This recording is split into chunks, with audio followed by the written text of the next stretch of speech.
Bardzo możliwe, że zwróciliście kiedyś uwagę na to, w jaki sposób pakowane są japońskie słodycze, a właściwie większość pochodzących z Japonii produktów spożywczych. Po otwarciu zbiorczego plastikowego opakowania często zobaczycie, że ciastka, cukierki czy jakiekolwiek inne słodkości zapakowane są w indywidualne folie. Kolejnych przykładów tego typu nadużycia plastiku można szukać np. w dziale warzyw i owoców. Ten w Japonii wygląda mniej więcej tak.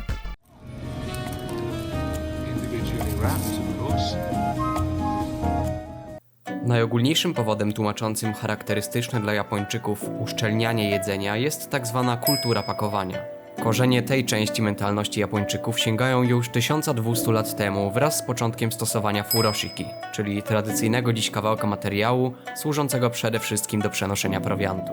Kultura pakowania rozwijała się wraz z biegiem lat i to głównie dzięki niej widzimy obecną dzisiaj w Japonii dbałość o opakowania towarów, jedzenia czy wręczanych bliskim prezentów. W tym miejscu można by powiedzieć, że zagadka plastikowej obsesji Japończyków została rozwiązana, jednak nie do końca. Abstrahując od samej kultury pakowania, zabezpieczanie jedzenia jest pokłosiem pewnej konkretnej sytuacji, która miała miejsce w Japonii w latach 80. Mowa o nierozwiązanej do dzisiaj sprawie kryminalnej, znanej pod nazwą Glico Morinaga.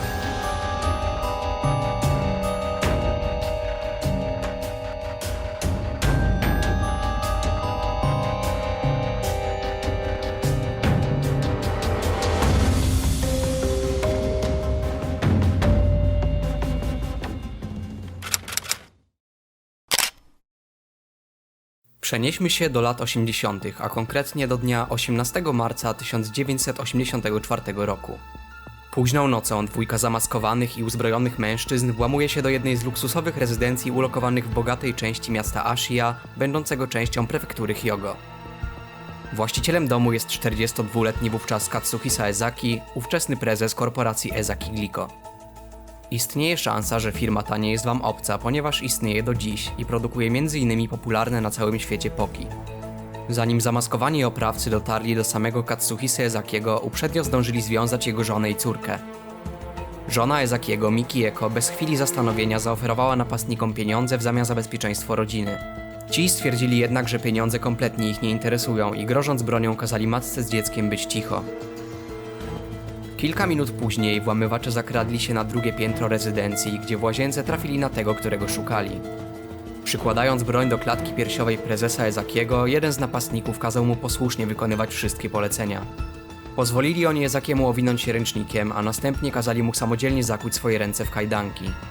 To właśnie w tym momencie w domu rozległ się alarm zmuszający włamywaczy do ucieczki z miejsca zdarzenia. Wraz z Ezakim wybiegli oni przed dom, gdzie w tym samym momencie podjechał nieoznakowany czerwony samochód. Ezaki został rzucony na tylnie siedzenie pojazdu, a następnie uprowadzony do, jak się później okazało, jednego z pobliskich opuszczonych magazynów. Porwanie Katsuhisy Ezakiego odbiło się w krajowych mediach bardzo szerokim echem. Zanim rozpoczął się cały medialny szum, miała jednak miejsce jeszcze jedna sytuacja istotna dla sprawy. 19 marca o godzinie 1:13, około 30 km od rezydencji Katsuhisy Ezakiego, dźwięk dzwoniącego telefonu wybudza ze snu Fujie Hirotakego, dyrektora HR firmy Glico. Miało to miejsce zaledwie kilka godzin od momentu porwania, o którym współpracownik Ezakiego nie miał w tamtej chwili najmniejszego pojęcia. Ze słuchawki wydobył się głos, który wypowiedział następujące słowa. Udaj się do budki telefonicznej w Takatsuki. Szczegółów dowiesz się ze znalezionej tam książki. Po tych słowach rozmówca zwyczajnie się rozłączył. Hirotake wyznał później, że w tamtej chwili był pewien, że rozmawia z samym prezesem Ezakim, co sprowokowało go do wykonania tajemniczego polecenia bez zadawania zbędnych pytań. Zaledwie kilkanaście minut później współpracownik Ezakiego dociera do wspomnianej budki, gdzie w książce telefonicznej znajduje brązową kopertę. W środku znajdował się list.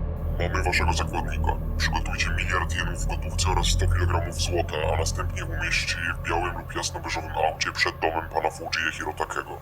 Następnie zorganizujcie kierowcę. Resztę przekażemy telefonicznie, dzwoniąc na numer domowy pana Fujie. Ani słowa policji, bo zakładnik nie przeżyje. Mamy przyjaciół w policji i w dziale komunikacji, więc z łatwością dowiemy się o każdej próbie niesubordynacji. Dajcie kierowcy mapę drogową, kartkę i coś do pisania. Nie próbujcie podstawić w jego roli żadnego detektywa. Nie negocjujcie, po prostu wykonajcie wszystkie polecenia. Po zapoznaniu się z treścią listu, przerażony Fujie niezwłocznie zadzwonił na policję. Zanim jednak doszło do jakiejkolwiek interwencji, stało się coś bardzo niespodziewanego. 21 marca w nocy, około godziny 2:20, porwany Katsuhisa Ezaki, cały przemoczony i bosy, pojawia się na stacji kolejowej w Osace, gdzie zostaje rozpoznany przez jednego z pracowników. Na miejsce przyjeżdża policja, której Ezaki tłumaczy, iż zdołał samodzielnie wydostać się z magazynu i uciec z rąk porywaczy. Nastał poranek i wszystkie media hucznie donosiły o uratowanym prezesie firmy Ezaki Glico. Tego samego dnia Katsuhisa Ezaki zwołał publiczną konferencję w głównej siedzibie firmy, gdzie wyraźnie przemęczony odpowiadał na pytania reporterów. ありがとうございました。お疲れ様です。大変ありますね。本当ありがとうございました。犯人の心当たりはどうですか？ありません。顔をご覧になってるんですか？顔は覆面してましたから全く確認したままですか？そうですわかりません。素顔は全く見てらっしゃ見てらない。ません。 Zapytany o porywaczy przyznał, że niestety nie był w stanie zobaczyć twarzy żadnego z nich. Nie miał również żadnych domysłów w związku z ich tożsamością. Mimo że śledztwo dalej stało w miejscu, sytuacja zaczęła wyglądać na względnie opanowaną. Porywacze co prawda nie zostawili po sobie żadnych poszlak, jednak najważniejsze było to, że nie mieli już zakładnika. Po upływie kilku dni wszystkim zdawało się, że sprawa powoli zmierza ku odejściu w zapomnienie. Jak się domyślacie, stało się kompletnie inaczej.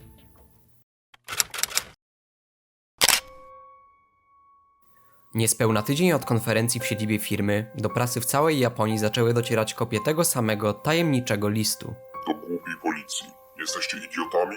Jeżeli bylibyście profesjonalistami, złapalibyście nas. Ponieważ macie taki problem, damy wam kilka wskazówek.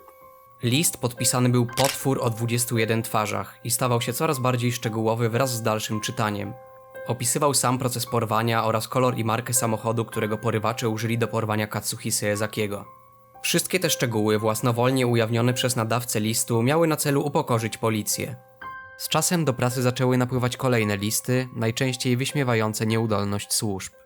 Japońskie gazety zaczęły masowy druk kopii listów w nadziei, że pomoże to w ustaleniu tożsamości potwora o 21 twarzach. Efekt był niestety odwrotny, gdyż policja zaczęła otrzymywać coraz więcej fałszywych tropów od coraz większej ilości osób podających się za domniemanego autora listów.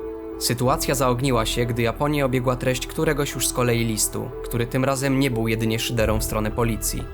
W nim autor posunął się o krok dalej, zapowiadając, iż w najbliższym czasie zamierza zatruć słodycze firmy Glico.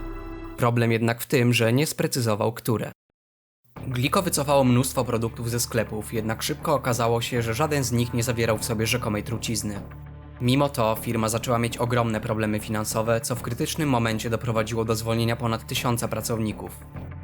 Gdy akcje firmy leciały w dół, a reputacja koncernu miała się coraz gorzej, antropolog Merlin Ivy wyjaśniał, że tajemniczy potwór o 21 twarzach najprawdopodobniej zainspirował się nazwą The Fiend with 20 Faces, antagonistą z twórczości popularnego pisarza Edogawy Ranpo. Potwór o 21 twarzach stał się obiektem intrygi sporej części społeczeństwa, głównie przez swoją anonimową specyfikę żywcem wyjętą z filmu akcji. Po wielu miesiącach szkodzenia korporacji Ezaki Glico, potwór o 21 twarzach obrał kolejny cel, czyli firmę Morinaga, również popularną i również związaną ze słodyczami. To właśnie tej firmy dotyczył najnowszy, do tej pory zdecydowanie najbardziej brutalny w skutkach list. Do matek w całej Japonii. Na jesień, kiedy apetyty się zaostrzają, słodycze są bardzo pyszne. Kiedy myślicie o słodyczach, nieważne co powiecie, na myśl od razu przychodzi Morinaga. Dodaliśmy ich słodkościom trochę specjalnego posmaku. Smak cyjanku potasu jest trochę gorzki. Nie powoduje próchnicy, więc kupcie je dla swoich dzieci.